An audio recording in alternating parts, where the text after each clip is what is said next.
BJP বিরোধী ভোটের সংখ্যা বেশি, মানে বিজেপিকে পছন্দ করে না এরকম মানুষের সংখ্যা ভারতবর্ষে সব থেকে বেশি।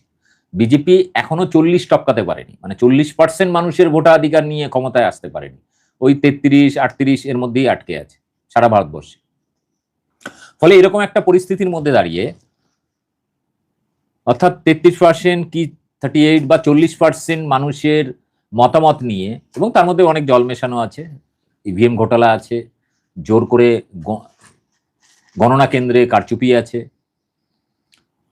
সব মিলিয়ে 40%, আমি ধরছি 40% মানুষের ভোট নিয়ে 60% মানুষের উপরে জুলুম অত্যাচার বিজেপি করে।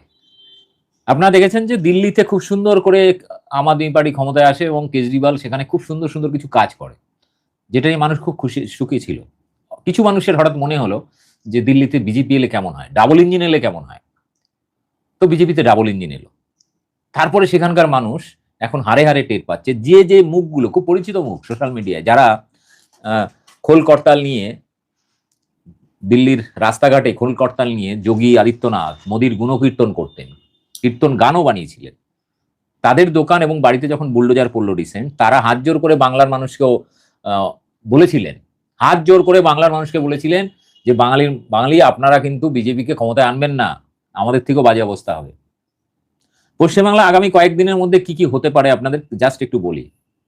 প্রথমত, বিজেপির পার্টি অফিসগুলো দখল, ভয় দেখিয়ে ইডি সিবিআই ইত্যাদি ভয় দেখিয়ে তৃণমূল নেতা বেশিরভাগ নেতাকে নিজের দলে সামিল করা, যাদেরকে বিজেপি নেতাকর্মীরা গালাগালি করতো চোর চোর বলে, তাদেরকে বাপ বলবে, কাকা বলবে কদিন পরেই। ধরুন মমতা ব্যানার্জি বিজেপি জয়েন করলেও সে মমতা ব্যানার্জিকে তখন মা দুর্গা বলে আলিঙ্গন করবে, এরা পুজো করবে, কারণ এদের বাপের ঠিক নেই তো।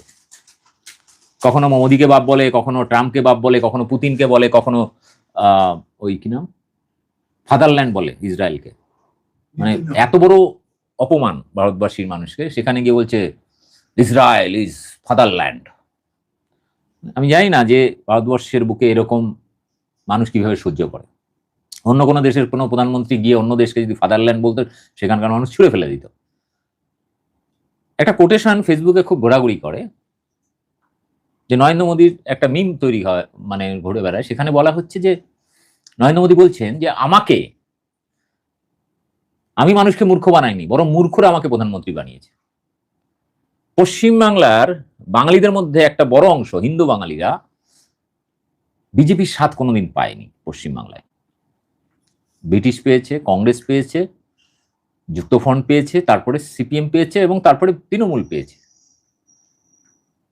বলে না সুখে থাকতে ভূতে কি লয়, মানে একটা তাঁতির হঠাৎ মনে হলো যে তাঁত বুনে কি হবে, তো সে একটা এড়ে গরু কিনে নিয়ে এসছে দুধের আশায়, তো তারপরে গুতনি খেয়ে এসে মরছে।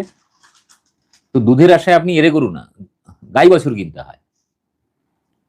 তো বাঙালি হঠাৎ শখ হয়েছে যে তারা এড়ে বাছুরের কাছ থেকে দুধের আশা করবে, সে তো গোবর গোমূত্র ছাড়া আর কিছু দেবে না। তবে এটুকু বলতে পারি, আজকের নির্বাচনের যে ফলাফল হয়েছে তার মধ্যে কতটা জল, কতটা দুধ, কতটা গোমূত্র, এটা 2-1 দিনের মধ্যে যখন একদম বুথ ভিত্তিক রিপোর্টটা সামনে আসবে তখন পরিষ্কার হবে। কারণ অলরেডি বিভিন্ন জায়গায় খবর এসেছে যে সেখানকার যা ভোটার তার থেকে বেশি পরিমাণে ভোট পড়েছে। মানে একটা কেন্দ্রে যা ভোটার হয় বা একটা বুথে যা ভোটার, তার থেকে বেশি পরিমাণে ভোট দেখাচ্ছে ইভিএমে। যে কেসটা আমরা অন্যান্য রাজ্যে শুনেছিলাম যে বিজেপি কিভাবে ঘোটালাটা করে। আমরা এতদিন বুলডোজার রাজনীতি দেখেছি বিজেপি শাসিত রাজ্যে, এবার পশ্চিমবাংলায় দেখতে পারবো খুব শীঘ্রই। মানে 2-1 দিনের মধ্যে দেখবেন তৃণমূলের যত পার্টি সব বুলডোজার দিয়ে গুড়িয়ে দেওয়া হয়েছে বা দখল করে নিয়েছে বিজেপি। তৃণমূলের কিছু নেতারা আছে ভয়ে বিজেপি জয়েন করবে। তৃণমূল পার্টিটা, আরেকটা জিনিস বলা হয়নি, আপনারা হয়তো পার্সেন্টেজটা দেখেননি, এখনো পর্যন্ত যা ভোট পড়েছে তাতে বিজেপি গতবার 45 লক্ষ ভোটে পিছিয়ে ছিল, এবার তৃণমূল মাত্র 24 লাখ ভোটে পিছিয়ে আছে, প্রায় হাফ। তারপরেও বিজেপি তখন 77টা এমএলএ থাকার পরেও কেন্দ্রে যেহেতু বিজেপি আছে, এখানে যেভাবে দাঙ্গা হাঙ্গামা মারামারি খুনোখুনি ইত্যাদি করতো, এবারে তার পরিমাণটা অটোমেটিকলি বাড়বে, কারণ এবার ডাবল ইঞ্জিন হয়ে যাচ্ছে বাংলায়। আমাকে নিয়ে সোশ্যাল মিডিয়াতে কিছু পোস্ট আমি দেখলাম, মানে অলরেডি শুরু হয়ে গেছে। আমি পোস্টগুলো আপনাদের একটু দেখাই। আমি কিছুক্ষণ ধরে ফোনটা, আমি 1:30 থেকে ঘুমাচ্ছিলাম, মানে আমার মনে হয়েছিল যে, কারণ তখনও বিভিন্ন সেন্টার থেকে যা খবর আসছিল, তারপরে আমি বললাম শেষ দিকে হয়তো কিছুটা চেঞ্জ হতে পারে, কিন্তু ঘুম থেকে উঠে দেখলাম না, চেঞ্জ হয়নি। তো আপনাদেরকে আমি জাস্ট কিছু পোস্ট দেখাই। বিভিন্ন জায়গায় পোস্ট হচ্ছে, দীপক ব্যাপারী ও মানিক ফকিরকে পেটানো ফরজ। লিখছেন কে? সিরাজুল ইসলাম, একজন মুসলিম রাষ্ট্রবাদী মোল্লা, আইএসএফ করে, আইএসএফ এর নেতা। সে লিখছে দীপক ব্যাপারী ও মানিক ফকিরকে পেটানো ফরজ, মানে নৈতিক কাজ। তারপর লিখে বিএমএফসি বলে টিভি একটা চ্যানেল বিজেপির, সে লিখছে মইদুল ইসলাম, এটা কে জানি না, ও মইদুল ইসলাম শিক্ষক নেতা তৃণমূলের, যাই হোক। দীপক ব্যাপারী, মানিক ফকির, নির্ভীক উত্তরে অনিন্দ চৌধুরী, রিজু দত্ত, বাংলা পক্ষের গর্গ কৌশিক, এরা যেন বাংলা ছেড়ে পালাতে না পারে, সবার হিসাব করতে হবে। তারপরে আমি কি করলাম, ফেসবুকে গিয়ে আমার নাম দিয়ে সার্চ করলাম। তারপরে দেখুন, কন্টিনিউ, ফেসবুকে সার্চ করছি, কন্টিনিউ এত পোস্ট, মানে পোস্টের কোনো মা বাপ নেই, এত পোস্ট হয়েছে যে পোস্টের টার্গেট হচ্ছে আমি, এবং সেখানে বলা হচ্ছে এরা পালিয়ে না যায়, বাংলাদেশে না পালিয়ে যায়। আরে ভাই, আমার পাসপোর্টই নেই, আমি পালাবো কি করে? আর বাংলাদেশে কেউ নেই, আমি যাব কি করে? এইটাই আমার জন্মভূমি, কর্মভূমি। বাংলা বাঙালির বাইরে আমি কাউকে বুঝি না, বাংলা বাঙালির বাইরে কাউকে আমি বাপ বানাতে পারবো না তোদের মতো ভাই। আমি কাউকে, কোনো গুজরাটিকে, কোনো ইউপি বা বিহারিকে আমি বাপ বলতে পারবো না তোদের মতো। ব্রিটিশের দালালকে আমি বাপ বলতে পারবো না, মরে যাব তাও ভালো। আমি ইসরায়েলকে বাপ বলতে পারবো না, আমি পুতিনকে, ট্রাম্পকে বাপ বলতে পারবো না। আমাদের রক্তে নেতাজি সুভাষচন্দ্র রক্ত রয়েছে, এটা পারবো না। যে জিনিস আমি পারবো না সেটা সম্ভব না। আমি রাঘব চাড্ডা নই যে ইডিসিবি এর ভয় দেখিয়েছে উনি সঙ্গে সঙ্গে বিজেপিতে চাড্ডি পরে আমি বিজেপিতে জয়েন করব।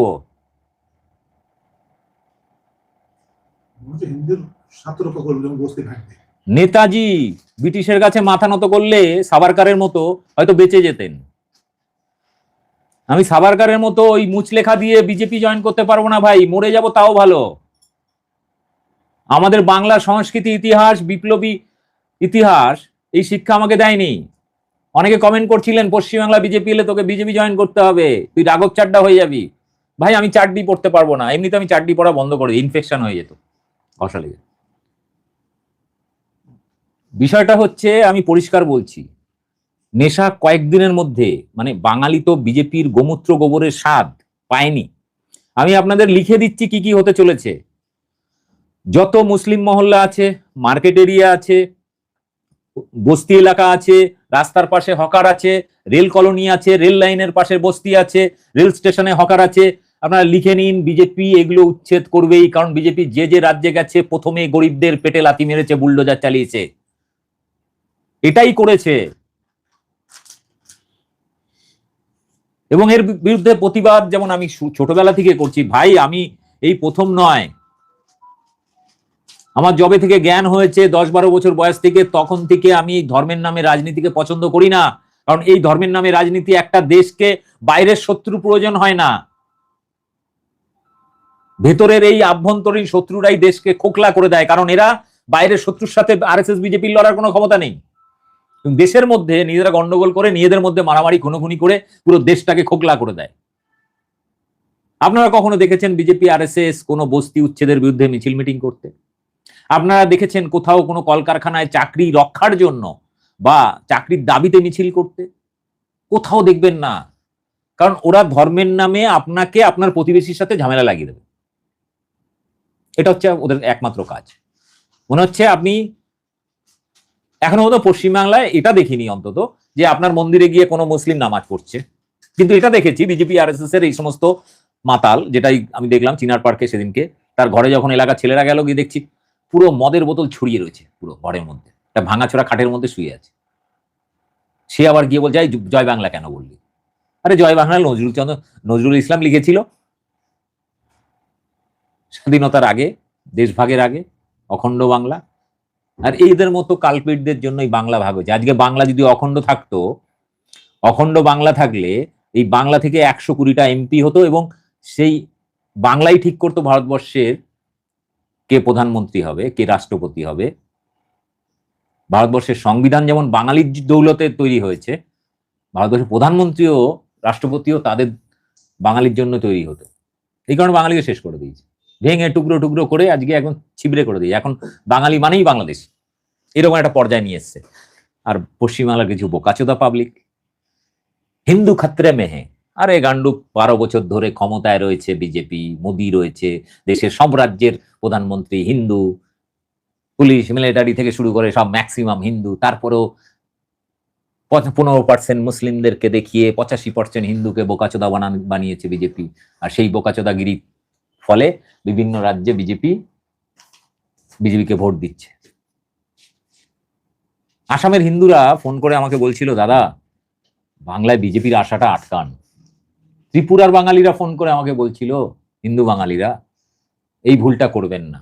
দিল্লির মানুষ, বিহারের মানুষ বারবার সোশ্যাল মিডিয়ায় তারা ভিডিও করে বার্তা দিচ্ছিল বাংলার মানুষকে যে ভুল করে আপনারা বাংলার মানুষকে, তারা আবেদন করছিল ভুল করে আপনারা বিজেপিকে আনবেন না। কিন্তু আমরা কি দেখলাম, এখানকার হিন্দু বাঙালিরা দুহাত তুলে বিজেপিকে ভোট দিয়েছে। কতটা দিয়েছে, কতটা জল, কতটা গোমূত্র, কতটা দুধ, এগুলো তো আমরা পরে হিসাব করলে বুঝবো যে কতটা ইভিএম মানে রিপ্রোগ্রামিং করা ছিল বা অন্য কিছু করেছে।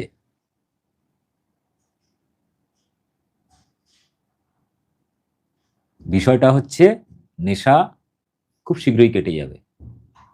বাঙালি সাংস্কৃতিক, বাঙালির অর্থনীতিক, বাঙালির বিপ্লবী ইতিহাস, মনীষী, রেনেসা, সমস্ত কিছু ধূলিসাৎ করে দেবে। আপনাকে দিয়েই নেতাজির বিরোধিতা করাবে, আপনাকে দিয়ে রামমোহন বিদ্যাসাগরের বিরোধিতা বলবে এটা ব্রিটিশের দালাল ছিল, আপনাকে দিয়ে আপনার পূর্বপুরুষদের অসম্মান করাবে। এর নাম আরএসএস এর বিজেপির মগজ ধোলাই। লিখে রাখুন, আরএসএস বিজেপির সঙ্গে আমার জ্ঞান হওয়ার পর থেকে, ধরুন 80-তে জন্ম, মোটামুটি যখন আমি ধরুন স্কুলে পড়ি, প্রাইমারি স্কুলে আমি পড়তাম হচ্ছে কাদাপাড়াতে, মানে ক্লাস 1 থেকে 4 পর্যন্ত পড়েছি ওখানে, তারপর লিকলিন্স হাই স্কুল বেলেঘাটা। তো ছোটবেলা থেকে আমার জ্ঞান হওয়ার পর থেকে, ধরুন আমার বয়স যখন ওই 10, 11, 12, ঠিক এই টাইমে আমার পলিটিক্যাল নলেজটা বাড়তে শুরু করে। কারণ ফ্যামিলিতে যেহেতু বামপন্থী ফ্যামিলি ছিল, ফলে তাদের সঙ্গে ওঠা বসা, সামাজিক অর্থনৈতিক বিভিন্ন রাজনৈতিক বিষয় সম্পর্কে পড়াশুনো, চর্চা, তারপরে সায়েন্স ক্লাব করা ইত্যাদি করে করে যখন বড় হয়েছি, তখন বুঝতে পারতাম যে সমাজে কোন ধরনের রাজনীতি নিজেদের মধ্যে গন্ডগোল পাকিয়ে নিজেদের, বাইরের শত্রু প্রয়োজন হয় না, নিজেদেরকে নিজেরা শেষ করে দেয়। আপনাকে দেখেছেন কখনো অমিত শাহ ছেলে কখনো তরবারি নিয়ে রাস্তায় মারদাঙ্গা করতে? ডানগুলি খেলার অভিজ্ঞতা মানে যোগ্যতা নেই, সে তাকে করেছে বিসিসিআই চেয়ারম্যান। আর আপনার ছেলে পড়াশুনো করে বেকার, আপনাকে তরবারি লাঠি নিয়ে রাস্তায় নামিয়ে দিয়েছে দাঙ্গা করতে। ওর ছেলে মরবে না, কিন্তু আপনার ছেলে বা আপনি মরবেন।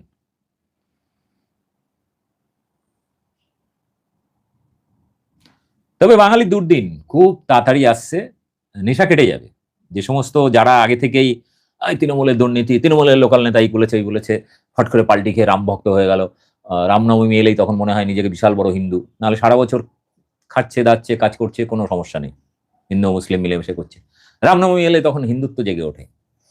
যাই হোক, এখন বেশি বললেই আবার এখন এটা রামরাজত্ব হয়ে যাচ্ছে না, বেশি বললেই তখন বলবে ভাই দেখো আমাদের ধর্মের বিরুদ্ধে। ভাই আমি হিন্দু ধর্মে, আমরা রামকৃষ্ণদেব, বিবেকানন্দ, আমরা এদের অনুসারী, এদের হিন্দুত্ব বিশ্বাস করে বাঙালি। আমরা গোমূত্র গোবরখোর, ওই সাবারকার ব্রিটিশের দালাল মুসলেখা দেওয়া, আমরা ওই হিন্দুত্বে বিশ্বাস করি না। আমরা নেতাজি সুভাষচন্দ্রের বংশধর, আমরা রবীন্দ্রনাথ, কাজী নজরুল ইসলামের বাংলা, লালন ফকিরের বাংলা, শ্রী চৈতন্যের বাংলা, এখানকার মানুষ।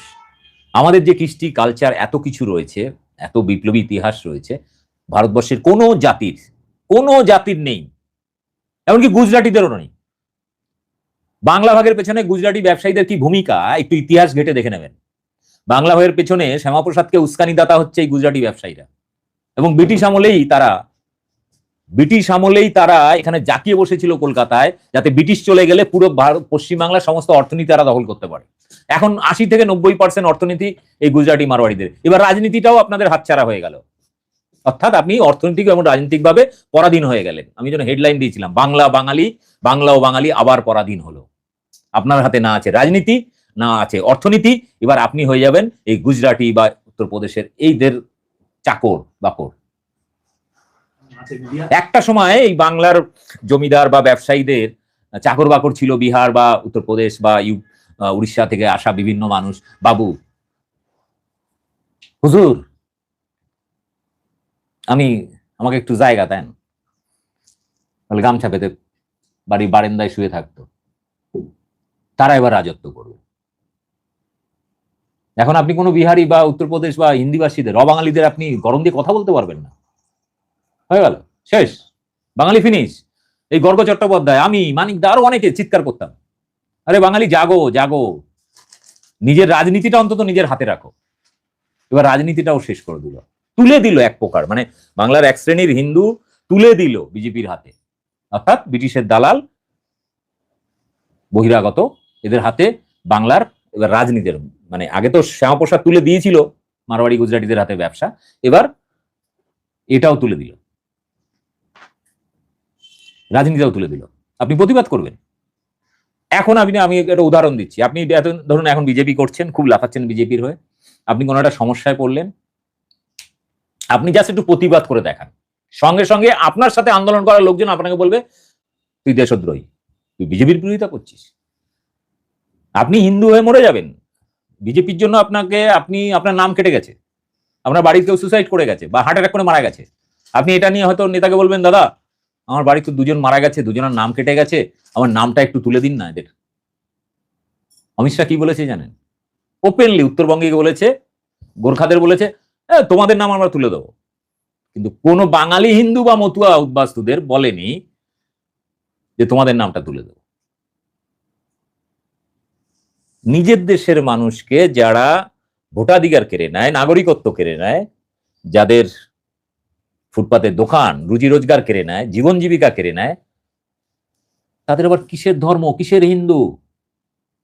মানে ওরা ঠিক করবে আমরা পশ্চিমবাংলায় দুর্গাপুজো কি পদ্ধতিতে করবো, কালী পুজোকে আমরা ধোকলা খাওয়াবো, ঠেকুয়া খাওয়াবো, ফাঁপড়া খাওয়াবো, না মাছ মাংস খাওয়াবো, না পাঠা বলি দেবো, সেটা ওরা ঠিক করে দেবে। মানে এখন আপনার ধর্ম এবং রাজনীতি এবং ব্যবসা দুটোই ওদের নিয়ন্ত্রণে চলে গেছে। এবার আপনার ব্যক্তিগত জীবনে আপনি কি খাবেন, কি পড়বেন, কিভাবে পুজো করবেন, সমস্ত পদ্ধতি তারাই শিখিয়ে দেবে,